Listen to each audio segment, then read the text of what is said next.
¿qué les parece? Buenos días a todos. Vamos a dar comienzo porque son 9:13 acá en mi relojito. Y bueno, si no, así tienen tiempo para exponer. Hoy vamos a trabajar el yo y el ello de Freud y van a ofrecernos su puntuación Patricia Mariscotti y Celia Roca. Patricia comienza, a los 20 minutos cerramos, sigue Celia. Celia, me decís cuándo querés que te vaya diciendo y a partir de ahí la discusión. Así que nos silenciamos, menos a mí y al resto. Solo silencio, porque estoy yo como anfitriona. Claro, A ver, y empezamos la actividad. Bueno, buen día a todos y todas. Perdón. También está el tema de los 370, yo ahí subí. Bueno, ahora vamos a subir, sí, mientras, digamos, va silenciando el anfitrión. Recuerden que tenemos una colaboración de 370 pesos.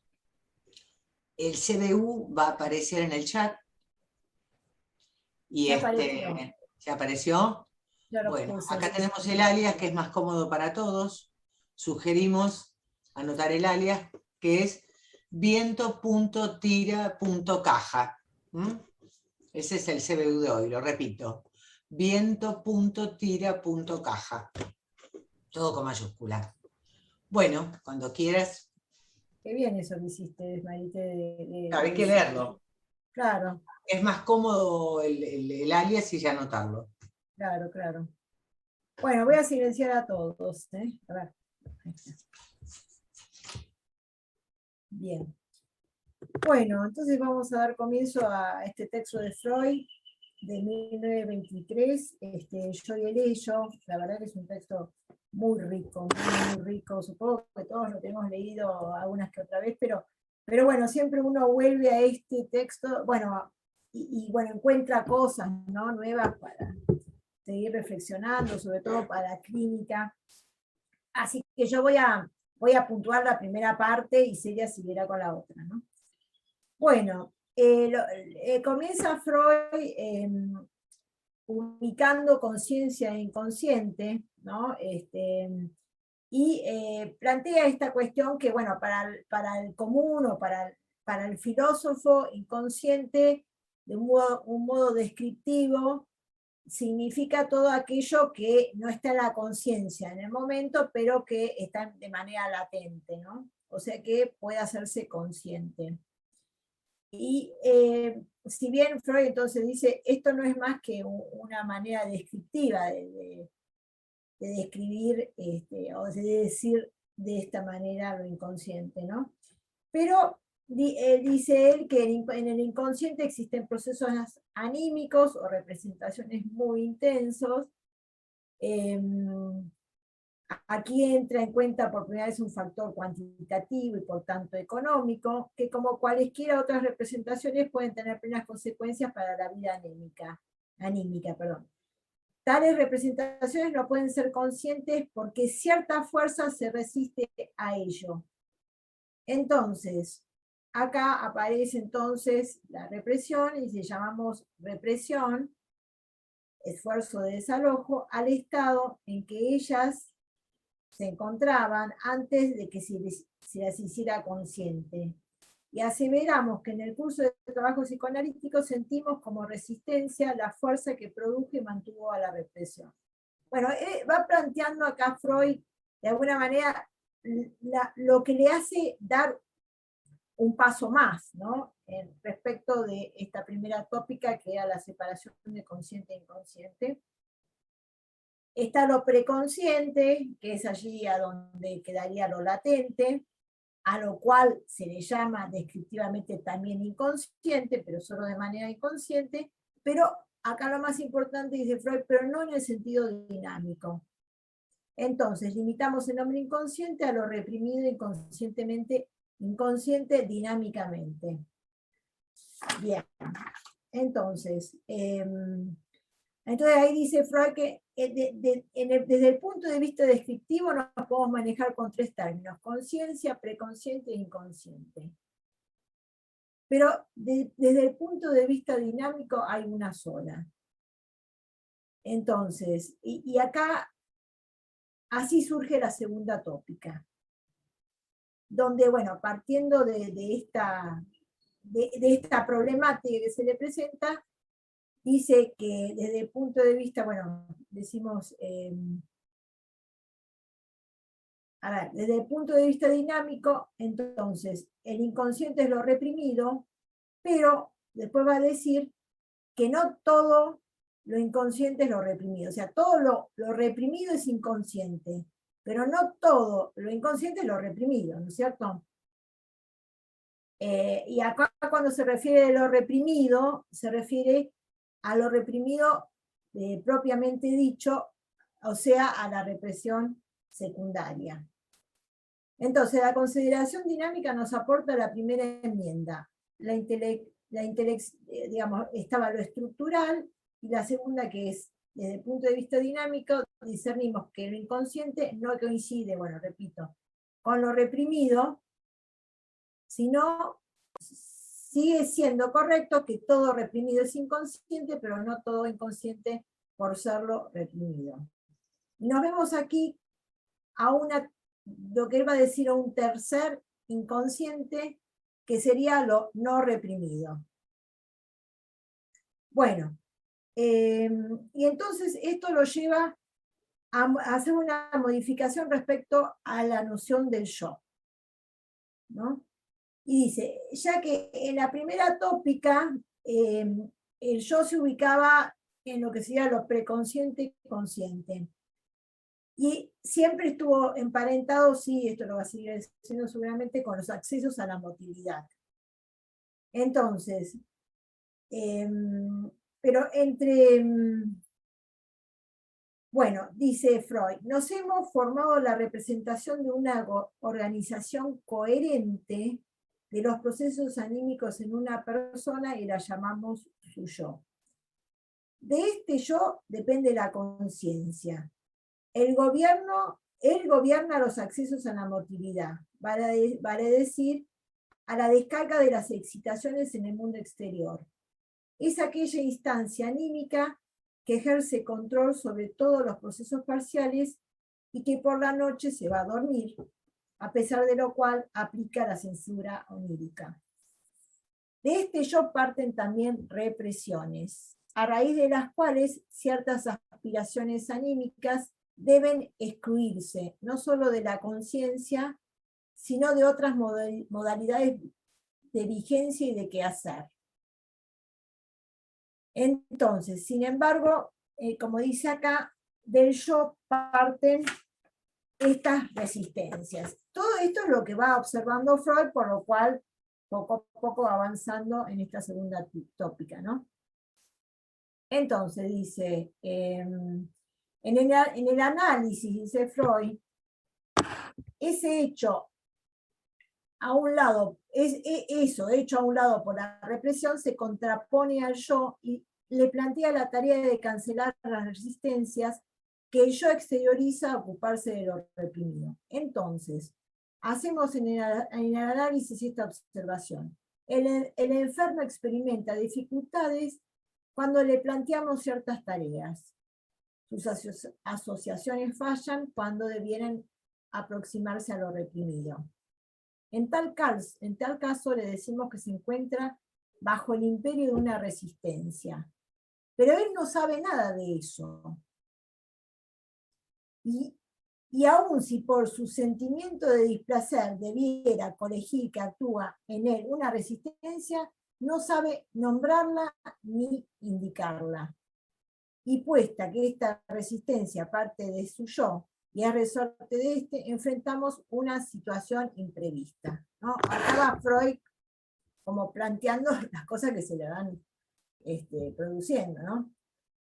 Entonces hemos hallado en el yo mismo algo que es también inconsciente, que se comporta exactamente como lo reprimido. Entonces discernimos que el inconsciente no coincide con lo reprimido, sigue siendo correcto que todo reprimido es inconsciente, pero no todo consciente es por serlo reprimido, y también una parte del yo puede ser inconsciente.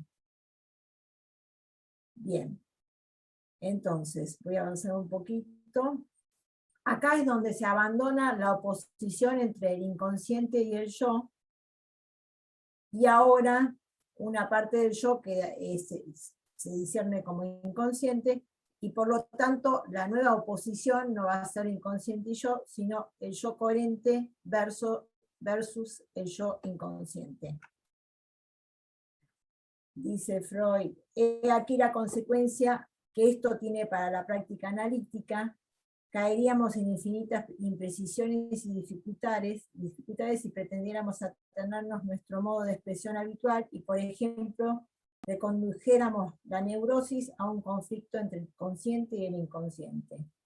Nuestra intelección de las constelaciones estructurales de la vida anímica nos obliga a sustituir esa oposición por otra, la oposición entre el yo coherente y lo reprimido escindido de él. Bien, entonces hay dos modificaciones en esta segunda tópica, es que el inconsciente no es todo lo reprimido secundariamente, y que el yo es inconsciente. Hay una parte del yo que es inconsciente. Bueno. Y acá avanza entonces con el yo y el ello, y dice, tenemos dicho que la conciencia es la superficie del aparato anímico. Vale decir, la hemos adscrito en calidad de función a un sistema que espacialmente es el primero, contando desde el mundo exterior. Y espacialmente, por lo demás, no solo en el sentido de la función, sino esta vez también en la disección anatómica. Bueno, acá yo no me voy a meter con esta parte de Freud, pero lo que viene a decir acá, y tal vez acá voy a compartir la pantalla pronto, dice, por lo tanto, son conscientes todas las percepciones que nos vienen de afuera. ¿Sí? Esto es importante porque acá empieza a ubicar al yo. Y también de adentro lo que llamamos sensaciones y sentimientos. La diferencia efectiva entre una representación, pensamiento inconsciente, y una preconsciente consiste en que la primera se consuma en algún material que permanece no conocido, mientras que en el caso de la segunda se añade la conexión con la representación palabra. Entonces, ¿cómo algo deviene preconsciente? Sí o sí por conexión con las correspondientes representaciones palabras. Dice que son restos mnémicos que una vez fueron percepciones y como todos los restos mnémicos pueden devenir de nuevo conscientes. Solo puede devenir consciente lo que ya una vez fue percepción, conciencia, ¿no? Bueno, también dice que puede haber percepciones, imágenes visuales, pero estas son muy endebles, entonces sigue diciendo que la palabra es entonces propiamente el resto mnémico, la palabra oída, ¿no? Bueno, dice, ¿por qué? Porque es el material concreto de lo pensado el que deviene consciente, y el pensar en imágenes, dirá, ¿no? El pensar en imágenes solo es muy imperfecto en su devenir consciente. Por eso es que, bueno, acá estoy repitiendo algo, porque estoy mezclando algunas, pero dice, vuelve a sostener que fundamentalmente son todas imágenes acústicas. Bien, a ver, bueno, sigamos entonces con el texto. Bueno, dice, si tal es el camino por el cual algo en sí inconsciente deviene preconsciente, la pregunta por el modo en que podemos hacer preconsciente algo reprimido ha de responderse restableciendo mediante el trabajo analítico aquellos eslabones intermedios preconscientes. Bien. Bueno, la percepción interna, va a decir, proporcionan sensaciones de procesos que vienen de los estratos más diversos. Y por cierto, también de los más profundos del aparato anímico. Y están relacionados con la serie placer-displacer. Son más originarios, más elementales que los provenientes de afuera. Y pueden salir a la luz aún en estados de conciencia turbada. Va a decir que las sensaciones de carácter placentero no tienen en sí nada esforzante, a diferencia de las sensaciones de displacer, que son esforzantes en alto grado. Esfuerzan a la alteración, a la descarga. Y por eso referimos el displacer a una elevación y el placer a una disminución de la investidura energética.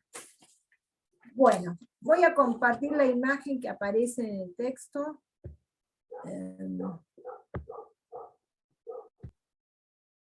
Bien. ¿Se ve la imagen? Perfecta. Sí, bueno. Sí, se ve bien. Bueno, entonces acá empieza a ubicar, ¿no? Estaba hablando de las sensaciones, de los sentimientos, ¿no? Dice, puede afirmar que también hay sensaciones y sentimientos. Dice que solo devienen conscientes si alcanza la percepción. O sea que entonces no hay posibilidad que algo sea consciente si no alcanza, si no ha alcanzado la percepción en algún momento, ¿no? Entonces, la diferencia, en efecto, para traer a la conciencia la representación inconsciente, es preciso procurarle eslabones de conexión, lo cual no tiene lugar para las sensaciones que se transmiten directamente hacia adelante, ¿no? En otras palabras, la diferencia entre consciente y preinconsciente aquí carece de sentido para las sensaciones, ¿no?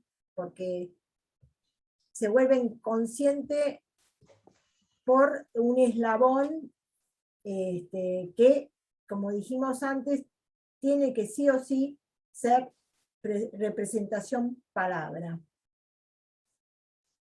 A ver, todo saber proviene de la percepción externa. A raíz de una investidura del pensar, los pensamientos devienen percibidos real y efectivamente, como de afuera, y por eso se los tiene por verdaderos. Tras esta aclaración de los vínculos entre percepción externa e interna por un lado y el sistema de superficie, percepción, conciencia, podemos pasar a edificar nuestra representación del yo. Ok, entonces, acá ubica entonces Freud la percepción como un casquete, ¿no?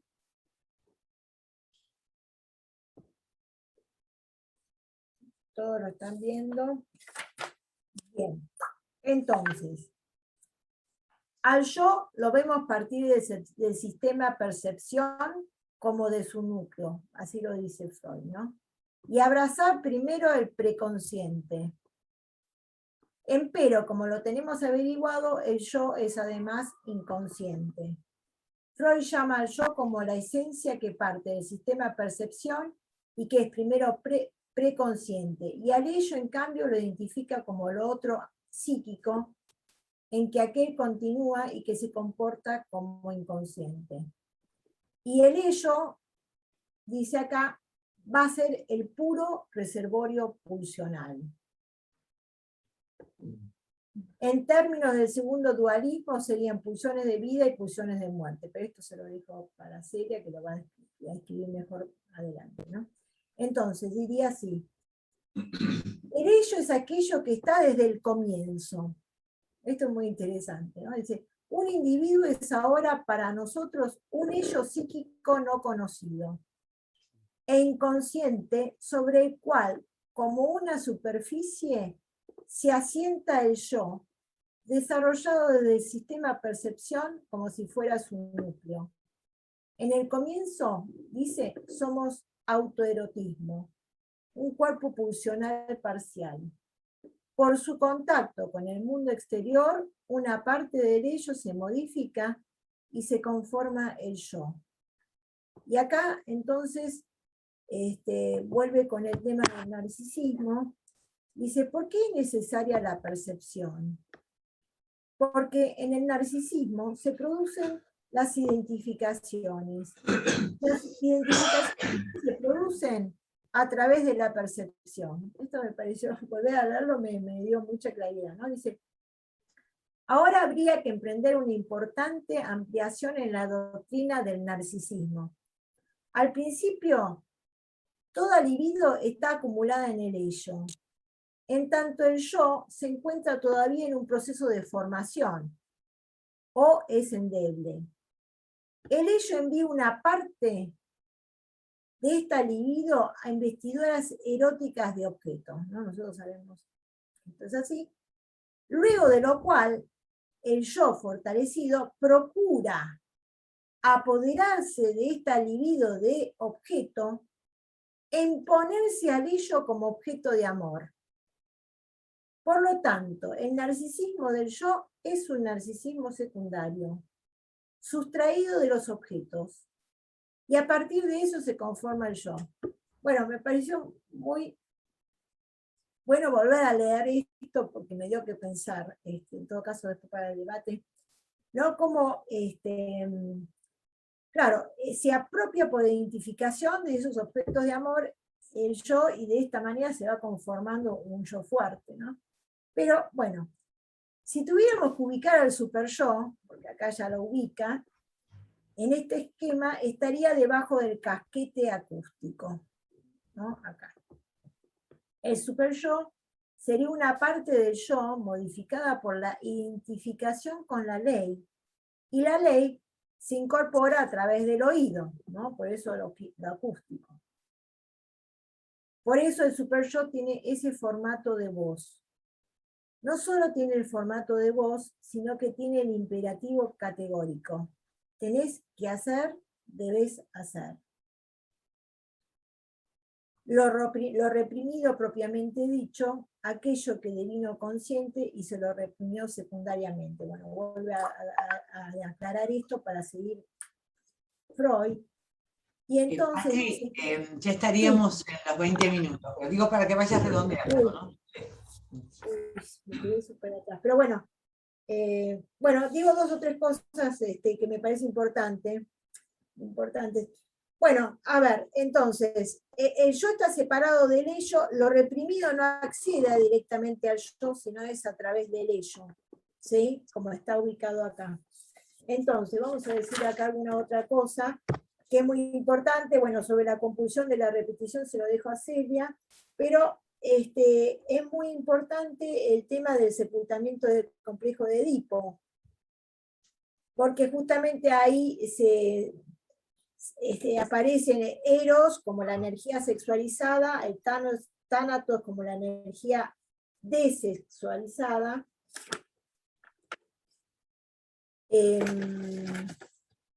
pero bueno, y con la conformación del super yo, vamos a decir algo sobre el super yo. Dice, el super yo debe su posición particular dentro del yo, ¿no?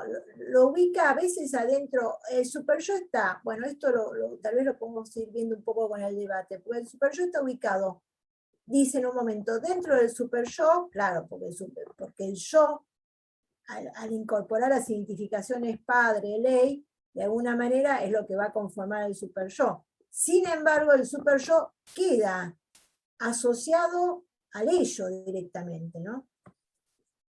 Entonces, para ir terminando,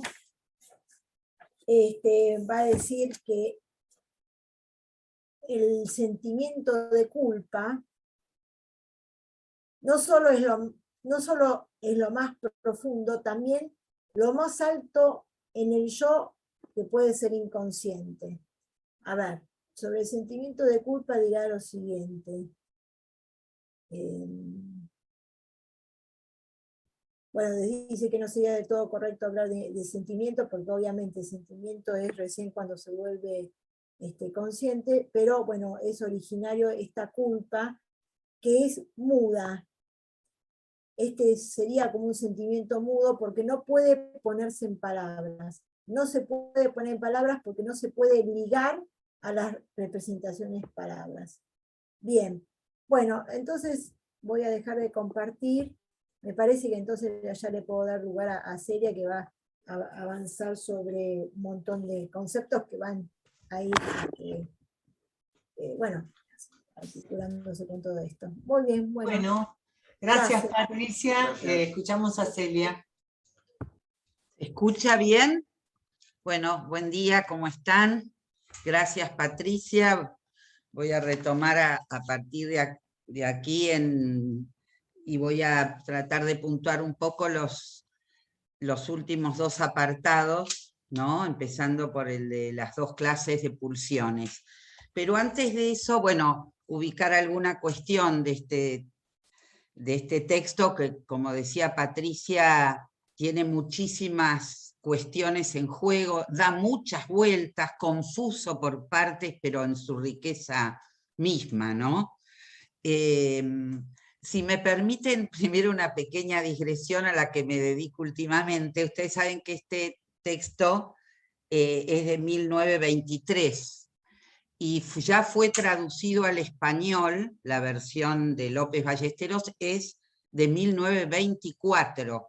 O sea, al año de publicado esto ya estaba en español, circulando además por nuestros lares, ¿no? Del 23 al 34, de 1923 a 1934, fue la traducción al español de López Ballesteros, los 17 volúmenes, ¿no? Que por eso, bueno, y además esto fue todo, digamos, por iniciativa de Ortega y Gasset, que era el director de la editorial Biblioteca Nueva, que fue la primera editorial de estos textos.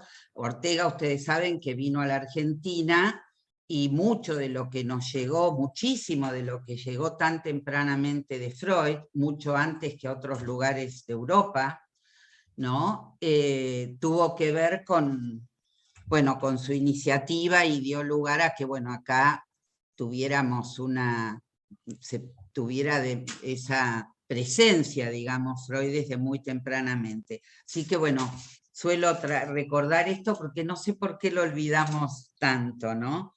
Bueno, por esto como una digresión.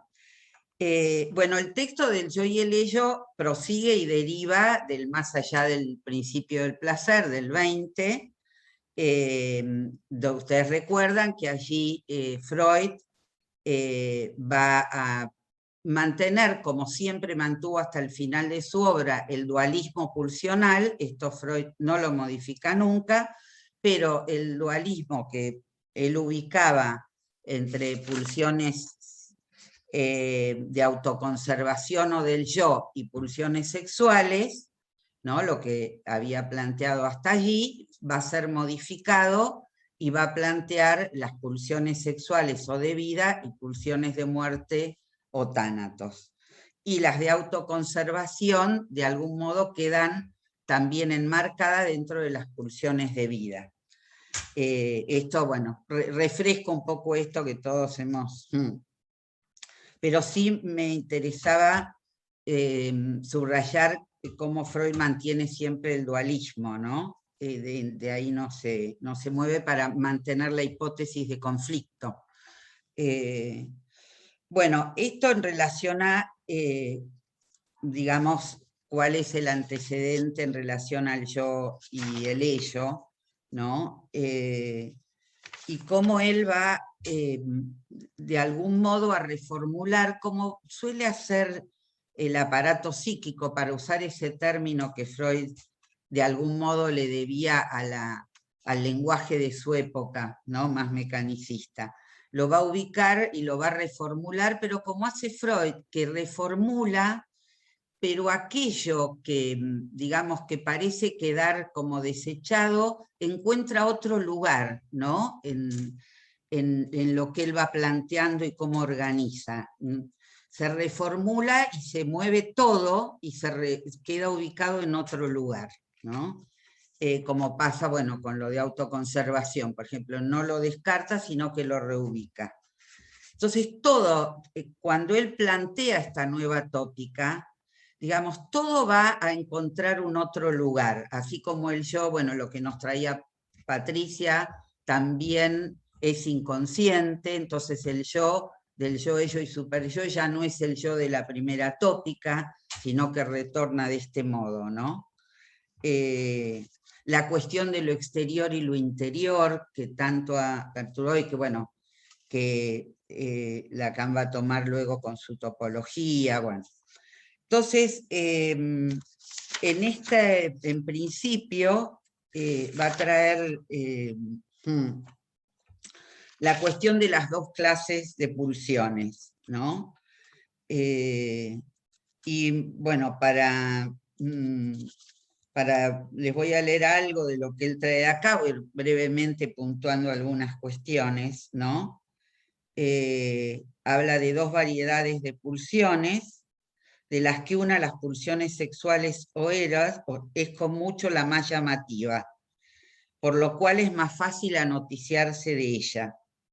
No solo comprende la pulsión sexual no inhibida y las mociones pulsionales sublimadas y de meta inhibida, sino también la pulsión de autoconservación, que nos es forzoso atribuir al yo.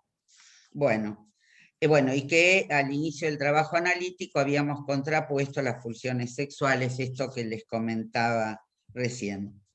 Va a decir que la pulsión de muerte, retomando lo del 20, es la encargada de reconducir al ser vivo orgánico al estado inerte, mientras que el eros persigue la meta de complicar la vida mediante la reunión, la síntesis de la sustancia viva dispersada, ¿no? Pero ahora va a decir también que ambas pulsiones se comportan de una manera conservadora, pues aspiran a restablecer un estado perturbado por la génesis de la vida. O sea que de algún modo, fíjense la torsión que le da Freud. Primero las contrapone, pero luego va a ubicar que en realidad las dos son conservadoras y aspiran a restablecer un estado perturbado por la génesis de la vida. Como si de algún modo toda pulsión, esto Lacan lo dice, fuera pulsión de muerte. Bueno, después por ahí retomamos esto. Retomamos esto un poco más adelante, ¿no? Dice, la génesis de la vida sería entonces la causa de que esta última continúe y simultáneamente también de su pugna hacia la muerte. Bueno. Luego ubicar la pulsión de destrucción como aquello que permite dirigir esto hacia el mundo exterior y hacia otros seres vivos. Y luego introduce la cuestión de la desmezcla, que esto ya lo había traído también en el 20, pero lo retoma aquí. Dice, si hemos adoptado la representación de una mezcla de las dos clases de pulsiones, se nos impone también la posibilidad de una desmezcla. En los componentes sádicos de la pulsión sexual estaríamos frente a un ejemplo clásico de una mezcla pulsional al servicio de un fin. Y en el sadismo devenido autónomo como percepción, el modelo de una desmezcla, ¿no?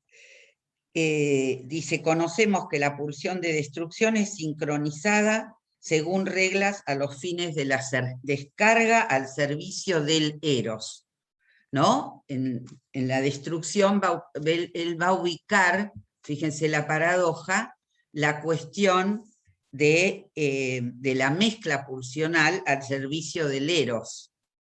Y la desmezcla, en la desmezcla va a ubicar, digamos, la liberación de la pulsión de muerte, ¿no? Como esta es una lectura, ¿no? Que la desmezcla no es que libera, según lo que podemos leer acá Freud, pulsión de vida y pulsión de muerte, no, libera pulsión de muerte.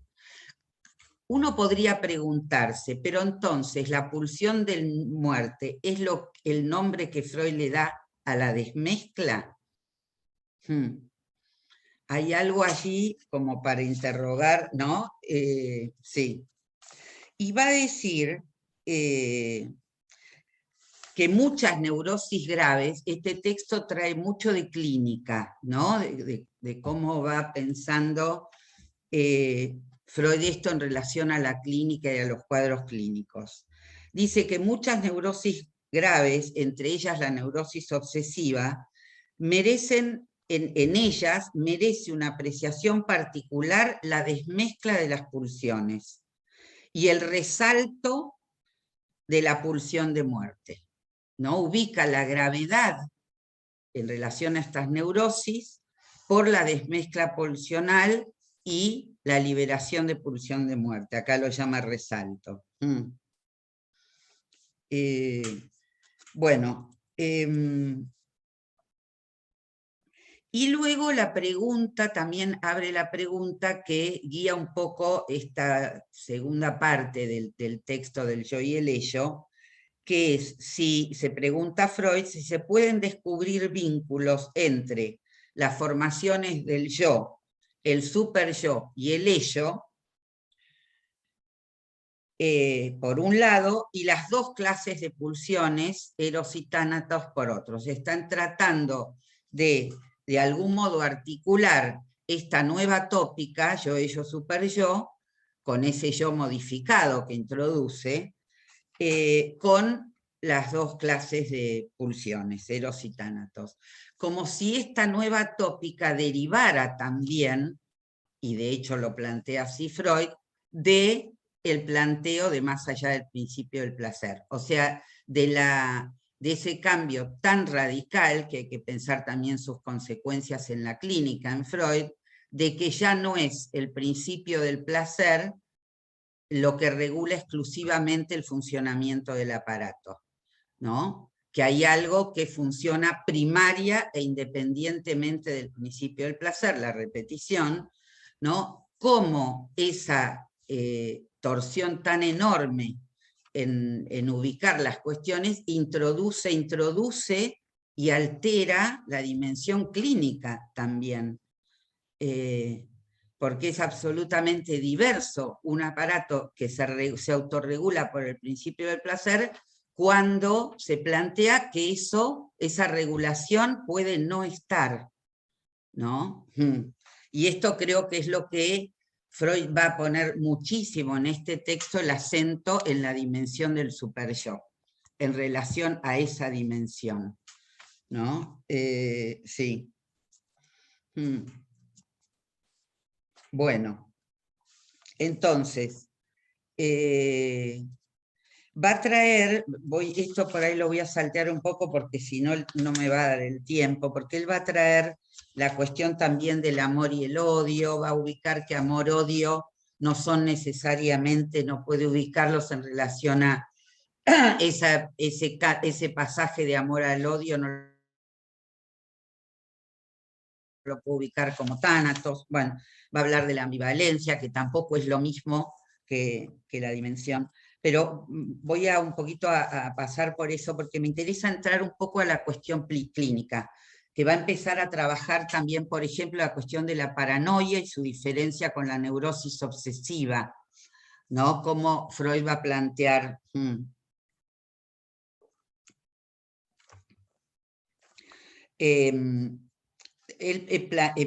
parte, digamos, de su tesis, dice: en la paranoia persecutoria, el enfermo se defiende de cierta manera de una ligazón homosexual hiperintensa con determinada persona, y el resultado es que esta persona amadísima pasa a ser el perseguidor contra quien se dirige la agresión a menudo peligrosa del enfermo, ¿no? Entonces va a ubicar, aquí dice, muy recientemente a raíz de la génesis de la homosexualidad, eso. También va a hablar acá de los sentimientos sociales desexualizados. Introduce sigue siendo un enigma, de algún modo, la cuestión de la desexualización en Freud, ¿no? Lo dejo también como pregunta, ¿no? Entonces, va a decir que el proceso de la transmutación paranoica que es en perseguidor, digamos, nos familiariza con la posibilidad de un mecanismo y que sería el siguiente. Desde el comienzo ha existido una actitud ambivalente y la mudanza acontece mediante un desplazamiento reactivo de la investidura. Así, se sustrae energía de la emoción erótica y se aporta energía a la emoción hostil.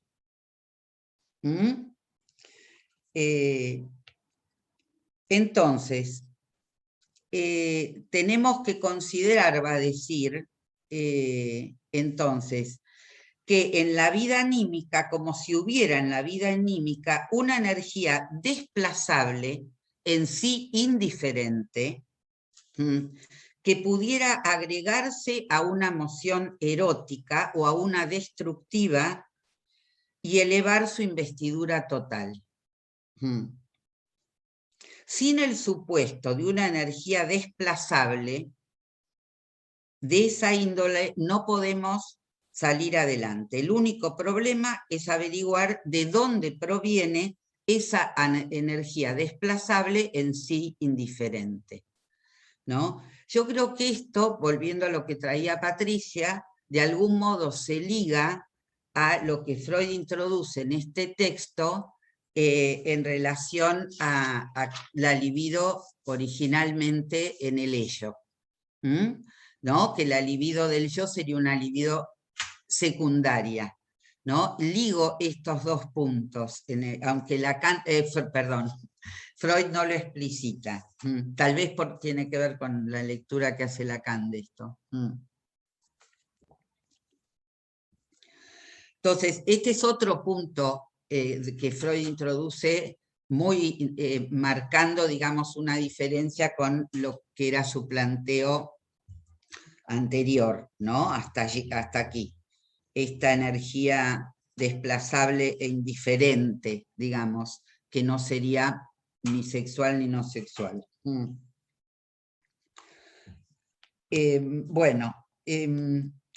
Y va a continuar diciendo, parece verosímil que esta energía indiferente y desplazable, activa tanto en el yo como en el ello, provenga del acopio libidinal narcisista y sea por ende eros desexualizado.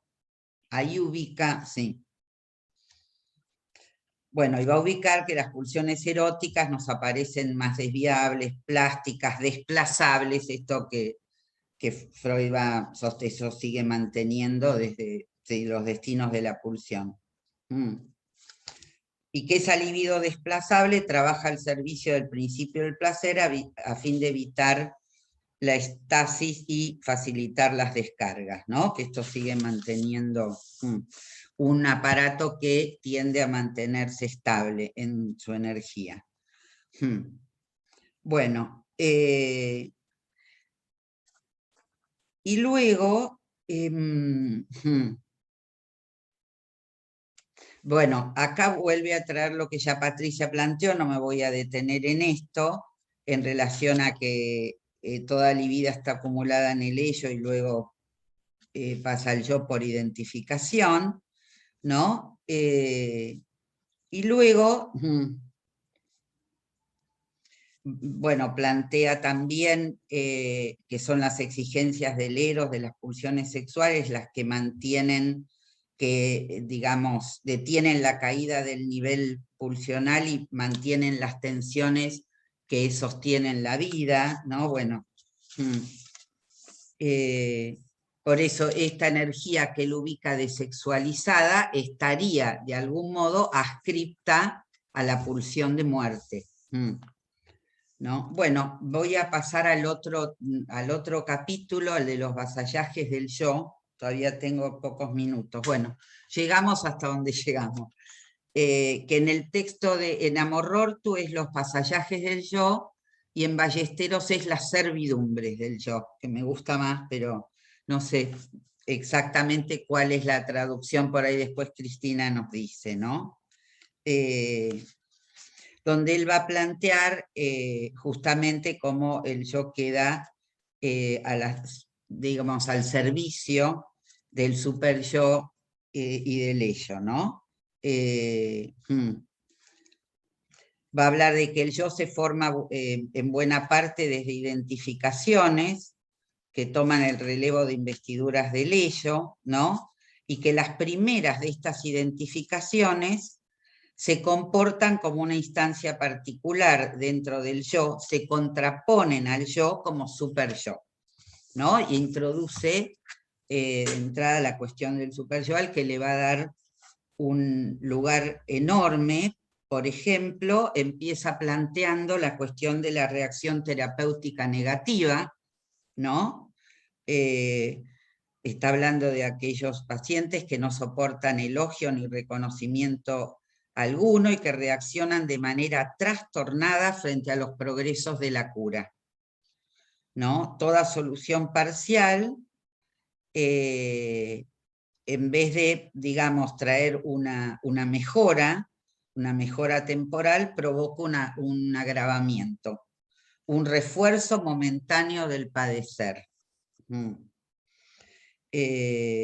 Habla de, y justamente va a plantear que esta dimensión de la reacción terapéutico negativa no tiene que ver con la rivalidad con el médico, va descartando otro orden de, por ejemplo, no tiene que ver con la actitud negativa frente al médico, ni con aferrarse a la ganancia de la enfermedad, ¿no? Sino que responde a otro orden, que es el sentimiento de culpa, ¿no?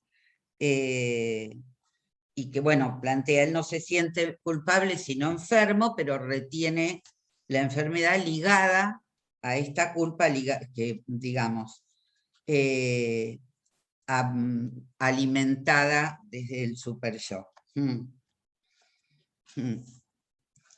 Quiero decir también que en este texto a veces Freud usa indistintamente super yo e ideal del yo, sin discriminarlos del todo, ¿no? Va a decir en dos afecciones, luego va a hablar de la neurosis obsesiva y la paranoia nuevamente, dice, en dos afecciones nos resultan ya familiares el sentimiento de culpa consciente de manera hiperintensa. El ideal del yo muestra en ellas una particularidad, una particular severidad y se abate sobre el yo con una furia cruel. Acá ideal de yo está, digamos, equivalente a super yo, en este, ¿no? Y dice, va a hablar de la neurosis obsesiva y de la melancolía, ¿no? En la neurosis obsesiva habla de un sentimiento de culpa hiperintenso, que no se puede justificar ante el yo, no sabe por qué, sí. Y por eso el yo, dice Freud, se revuelve contra la imputación de culpabilidad, ¿no? Se revela de algún modo. Y demanda al médico que le ratifique su desautorización de esos sentimientos de culpa, que le diga que es inocente. Y Freud dice, sería insensato ceder a ello, ¿no? Con esta línea que Freud mantiene de que no hay que desculpabilizar al analizante, ¿no? Dice, sería insensato ceder a ello, pues de nada serviría. Lo que pueden es descubrirse efectivos y operantes los impulsos reprimidos que son el fundamento de esa culpa. Y ahí va a marcar la diferencia con la melancolía. Dice, en el caso de la melancolía es aún más fuerte la impresión de que el super yo ha arrastrado hacia la conciencia. Pero acá el yo no interpone ningún veto. Se confiesa culpable y se somete al castigo. En la neurosis obsesiva se trataba de emociones repelentes, dice acá, que pertenecían fuera del yo. En la melancolía, en cambio, el objeto a quien se dirige la cólera del super yo ha sido acogido en el yo por identificación. Bueno, esto abre muchas lecturas, ¿no? Esa dimensión de objeto Porque recuerden que el ich en Freud es a veces el yo y a veces el sujeto, digamos, si lo leemos a partir de Lacan. No siempre coincide con el yo en términos, ¿no? Entonces, la melancolía, el objeto a quien se dirige la cólera del superyo ha sido acogido en el yo por identificación.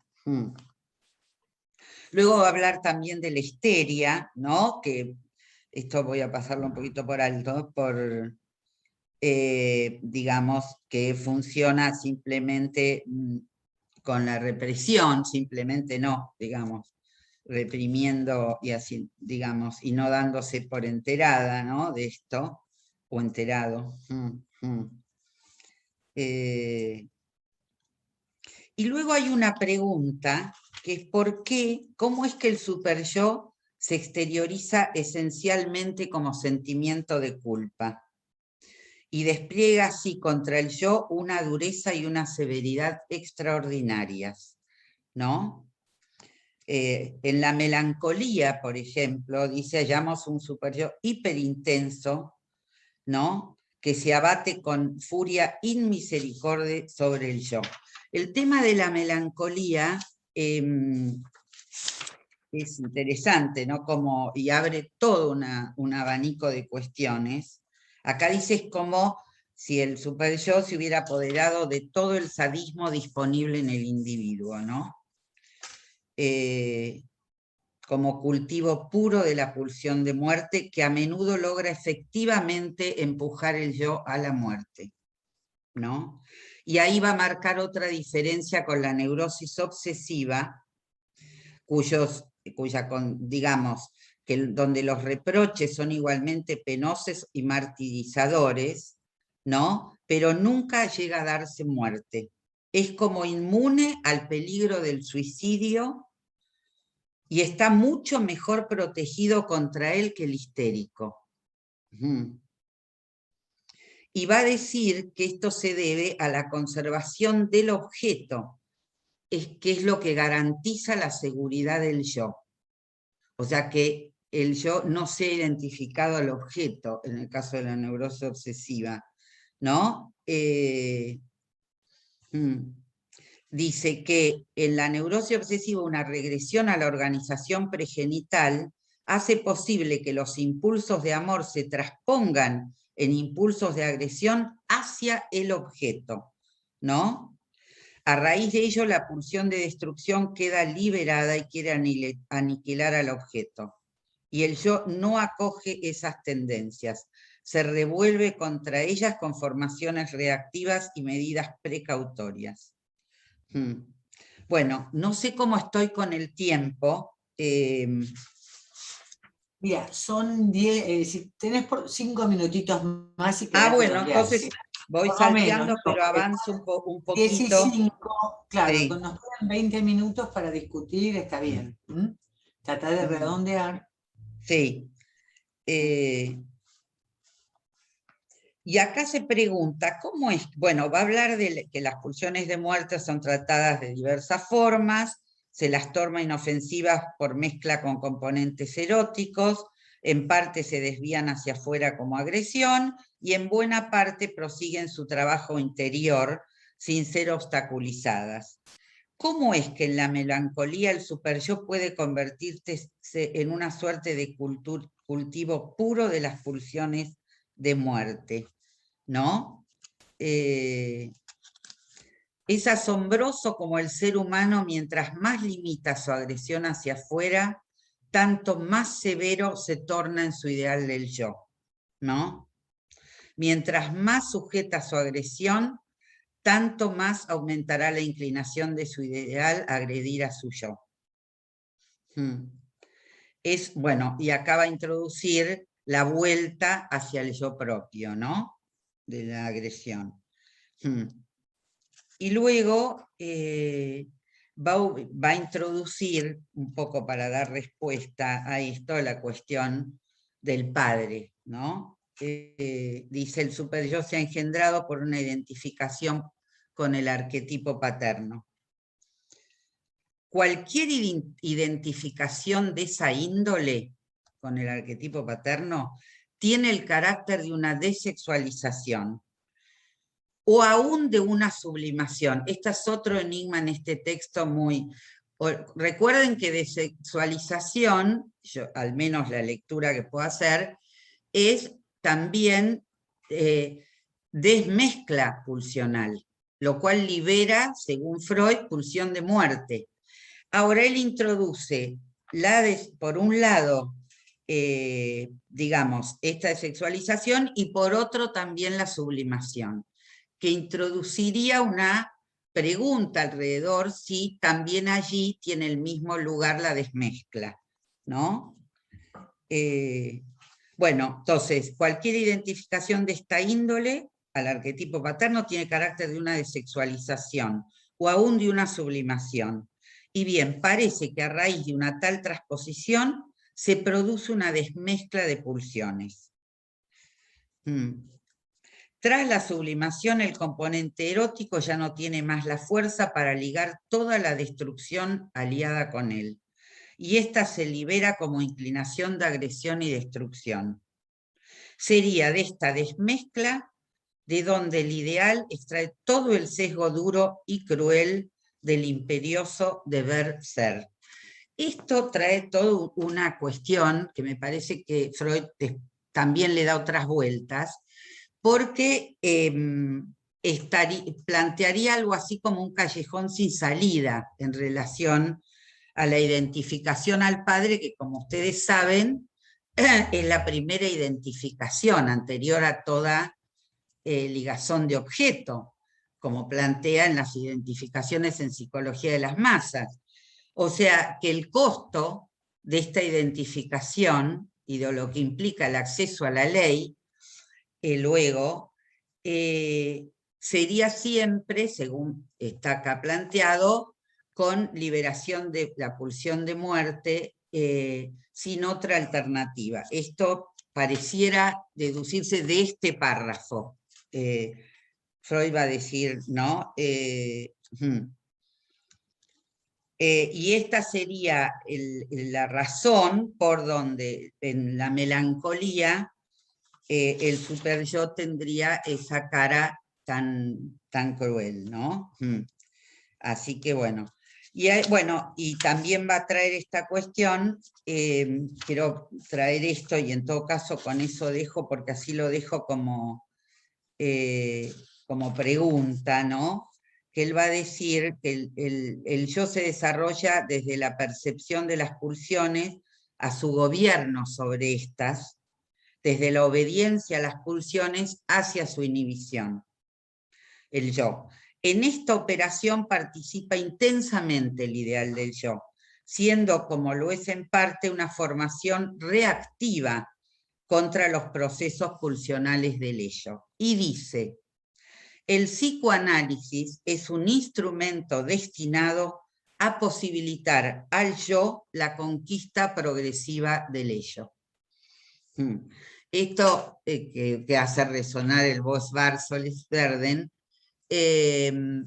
por eso digo que este texto es muy complejo y admite muchas lecturas, ¿no? Porque incluso esta lectura de lo que es el psicoanálisis también habría que pensarla desde Freud mismo, ¿no? Con otras vueltas, con otras cuestiones en juego. Sí, voy a dejar aquí, sigue un poquito más, pero me parece que ya estamos en tiempo y que quede alguna cuestión para charlar. Y gracias. Bueno, muchas gracias, Celia, muy, muy rico, muchísimas preguntas para formular. Bueno, están todos invitados a participar. Ustedes saben que en algunos en este momento hay que ir a reacciones, abajo de la pantalla, hacen un doble clic y aparece levantar la mano. Bueno, acá la tengo, Graciela Berraute. Graciela. Sí, buen día. Bueno, muchísimas gracias por el enorme trabajo, porque, bueno, este texto es un mundo, es un mundo. Perdón. Lo primero, 2 o 3 cositas nomás, porque lo primero, al comenzar el texto, me llamó la atención que Freud dice que a partir de 1920, con Más allá del principio del placer, se desprende completamente de la biología. Y me parece que este texto del 23, el Yo y el Ello, es heredero de esta movida, de esta enorme movida que hace Freud con el Más allá del principio del placer en el año 20, ¿no? La verdad que no lo había pensado nunca, el porqué de la segunda tópica.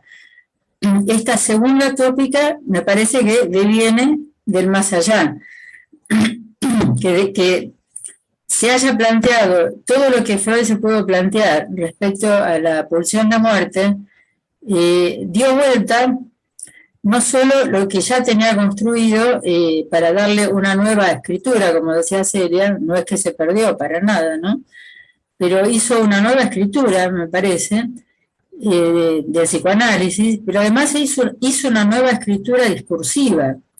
Diría que es el primer discurso que se titula terapéutico, ¿no? O en relación a la salud, que plantea algo como la pulsión de muerte, ¿no?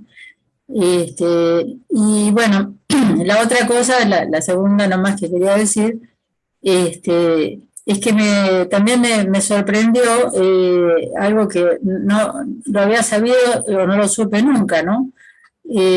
Cómo esta idea del narcisismo que trae, bueno, en la introducción al narcisismo lo hemos trabajado, pero cómo ahora plantea que lo que el yo porta, digamos, del libido narcisista es siempre secundaria, ¿no? Devuelve de los objetos, le vuelve a través de las identificaciones, ¿no? Bueno, estas dos cosas.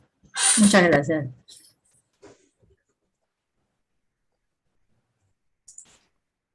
Bueno, si nadie levanta la mano... Voy a decir una cosita. Sí, no, porque se me vio... Sí, después. No, lo único que efectivamente, como dice Graciela, a mí también me pareció muy interesante porque yo no sé si lo llegué a leer del todo, pero es como que en sí el yo no tiene reservorio.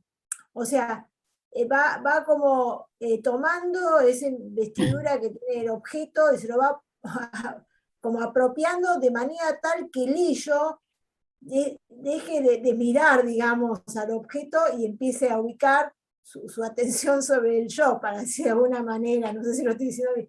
Y de esa manera se va como construyendo el yo. Bueno, nada más que esto, ¿no? Y el tema de lo desexualizado que tiene esto. Bueno, pero sigamos con el debate porque eso ya lo...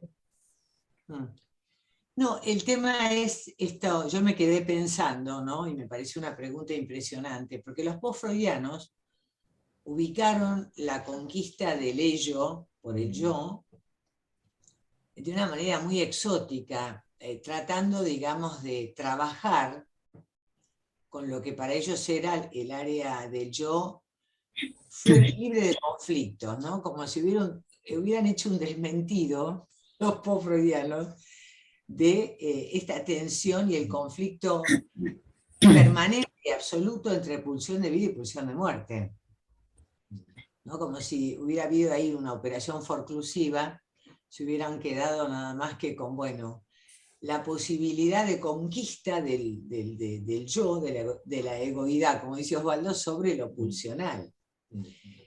Y evidentemente, digamos, ya en el texto se plantea la imposibilidad de esa conquista en términos absolutos, en el sentido de que está el campo de lo irrepresentable, de aquello que nunca va a ser inconsciente, de aquello que nunca va a poder apalabrarse, y que aparece como una opacidad con la que hay que coexistir, digamos, ¿no?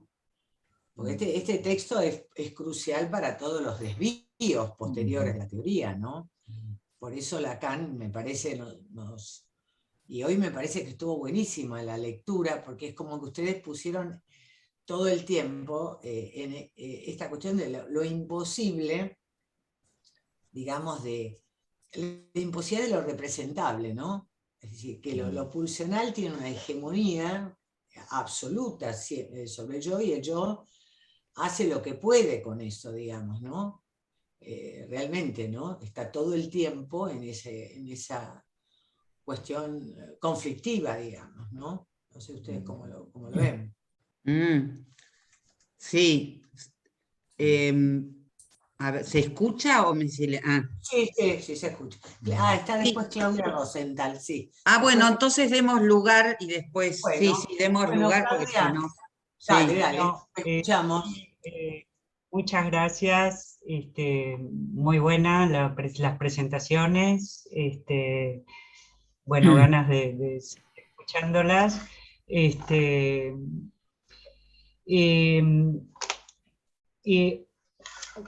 Hay me llamó la atención esto que dice de la erección del objeto en el yo, cuando hay una renuncia, y un tal objeto sexual es resignado porque debe serlo, porque no hay remedio, no es raro que sobrevenga la alteración del yo que es preciso describir como erección del objeto en el yo. Digo esto, y después habla de lo que es la caracteropatía, ¿no? Que es algo como, hay algo como de, lo conecté también con lo que había dicho Gustavo del palo de caca, hay algo de esa erección en el yo, me parece muy interesante, y después también en el apartado, en el de los vasallajes del yo, dice que el yo puede, venía hablando del super yo, y dice que bueno, que el yo es el genuino básico de la angustia, que está amenazado por 3 peligros, bueno, y dice que cuando el proceso es muy amenazador, se hace una huida el yo, retira su propia investidura de la percepción. O sea que esto de que el yo, la percepción de afuera, la rechaza, ¿no? Puede, digamos, la de afuera y la interna, la percepción interna también, ¿no? Cómo rechaza la percepción cuando es muy perturbadora, ¿no? Pensaba, estábamos hablando al comienzo de los homeless, de los que cayeron del sistema, que uno puede ver que es como que es algo que es muy difícil de ver, ¿no? Y cómo mucha gente habla sola también, ¿no? Cómo empiezan a, digamos, cómo esta cuestión tan amenazadora lleva al delirio, ¿no? Cuando la amenaza exterior es muy fuerte, bueno, se rechaza la percepción, ¿no? Y de algún modo el trabajo de análisis tiene que ver con estos restos auditivos y también visuales que retornan restos, ¿no? Van retornando, y cómo son restos percibidos, pero que no pudieron tener representación palabra por ahí, o decir sí, afirmar esto pasó, ¿no? Digo, cómo el yo evita la percepción y cómo el trabajo de análisis tiene que ver con afirmar una percepción. Bueno, esto. Bueno, y la desmezcla, esto, no sé, la mezcla sería la tolerancia de la ambivalencia, tolerar la ambivalencia, y la desmezcla sería la dificultad de convivir con los opuestos, porque sobrepasa, digamos, al aparato, y entonces no se puede tener esa mezcla, el mezclum de cuestiones opuestas.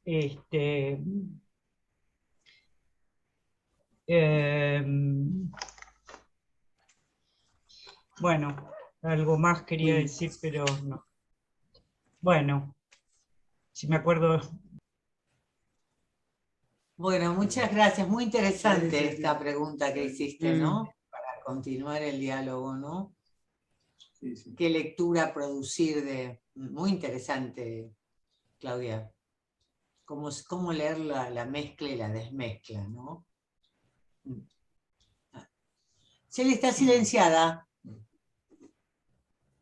Sí, tomaría esto último, luego.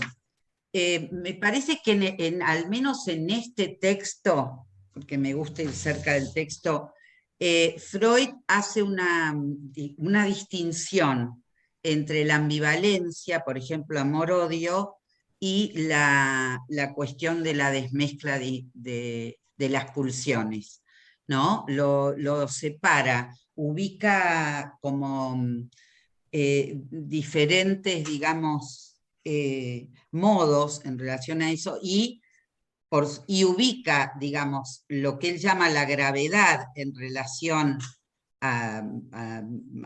digamos, a las patologías, a los cuadros clínicos, no en relación a la desmezcla pulsional, no a la cuestión de ambivalencia o no, en este texto, ¿no? Le va a dar otro lugar a la ambivalencia, no tan ligado. Yo diría que la ambivalencia la ubica en relación, ya sea tolerada o no, en relación más a la mezcla pulsional, no a la desmezcla y a la liberación de pulsión de muerte, ¿no? Esta es una de... Respecto de la percepción, esto que traías, Claudia, es una pregunta, sí, porque este rechazo creo que vos hablabas de rechazo de la percepción, no me acuerdo, sí. Sí, evitar la percepción. En realidad... Dice, retira, amenazado por las 3 clases de peligro, el yo desarrolla el reflejo de huida, retirando su propia investidura de la percepción amenazadora. Sí. O del proceso del ello amenazador, emitiendo aquella como angustia. Y luego formándose mecanismos de, bueno, las fobias. Claro, pero lo ubica ahí en relación a la angustia, ¿no?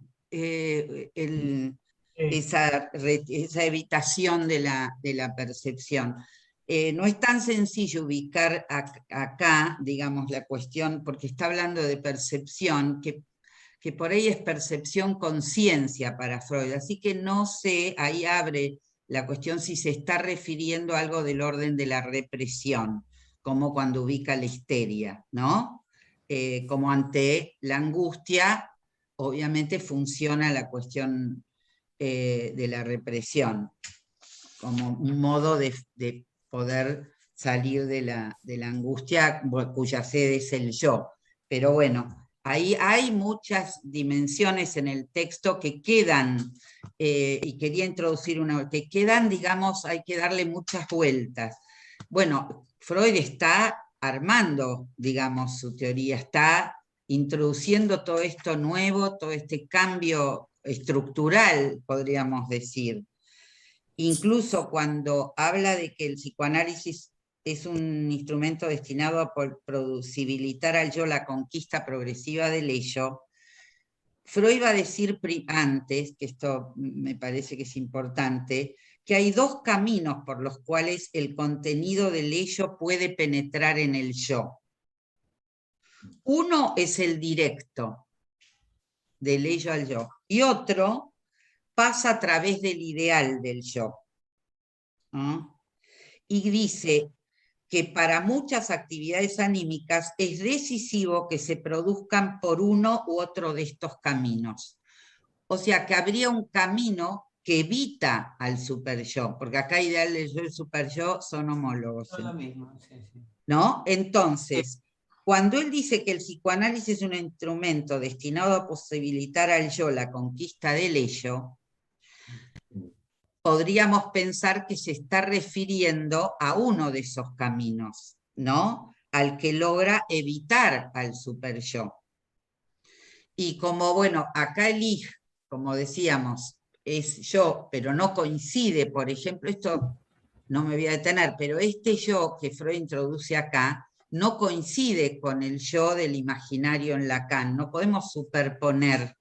Este No. yo de la segunda tópica en Freud no coincide con lo que en Lacan, en la obra de Lacan, es el yo, adscripto al imaginario como función de engaño, digamos, tiene otro lugar. Por eso digo que esto puede leerse, como después Lacan lo va a leer, como sujeto, no como yo, ¿no? Posibilitar al sujeto la emergencia. Pero bueno, quería traer esto un poco que no sé si aclara o oscurece más. Graciela, ¿vos pediste la palabra nuevamente?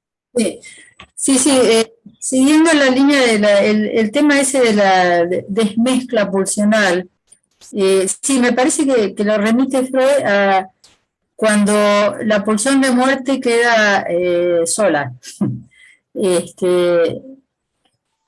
que no se imbrica con lo libidinal. Me parece que anda por ahí la cosa. Sí, lo de la ambivalencia me parece que lo remite a otro orden que no es el pulsional, es más del orden, quizá más del lado del narcisismo, ¿no? Pero me impresionó muchísimo también esta profunda ligación que hace entre el superyo y la pulsión de muerte,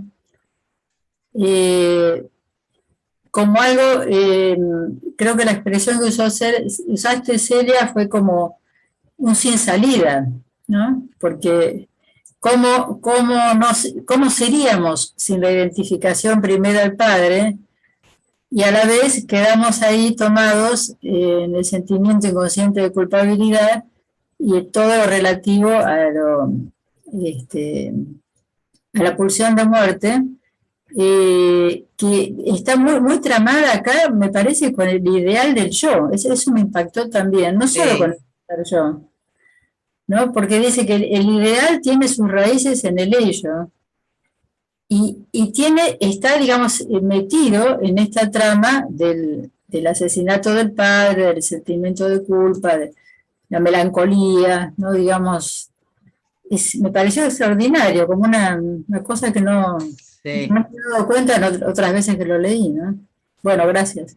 Quería, cuando lo leía, pensaba en esto que dice Lacan, que el amor es lo que consciente, digamos, el goce al deseo, ¿no? Y en esta cuestión de la pulsión de Eros, que tendría que ver con lo que liga, con el amor, con el encuentro, y esto que es Tánatos, que es la tesis, digamos, como que queda totalmente del lado del goce, ¿no? Lo pensaba, ¿no? Como un goce puro ahí, ¿no? La pulsión de muerte, desprendida del amor, pero bueno, esto es algo simplemente que se me iba ocurriendo cuando lo leía. Bueno, dejo el espacio para otros. Bueno, son 10:32, la verdad que maravillosa la conversación, ¿no? Y como, claro, como decía Celia, Lacan nos va llevando a ir encontrando, pero qué interesante esta cuestión de cómo transmitieron esta cuestión paradojal de nuestro discurso, que no hay no hay mundo feliz, no hay solución. ¿No? Claro. Muy buena la puntuación, maravillosa, y la conversación, ¿no? Digo, como muy interesante, ¿no? Muchas gracias, la verdad que un texto terrible y han hecho un esfuerzo descomunal. La verdad, chicas, muchísimas gracias, ¿no? Y muy buena la conversación. Así que bueno, seguimos el próximo lunes es feriado. Así que nos reencontraríamos el tercero con las presentaciones clínicas y después en el cuarto retomaríamos la Lacan. lectura y la puntuación de la próxima clase del seminario de Lacan. Así que bueno, muchas gracias a todos y gracias y nos vemos. Gracias, hasta la Chao, próxima. Lucía, que Gracias a tengan buena todos. semana. Chao, chao. Chao, gracias. Hasta la próxima. Gracias.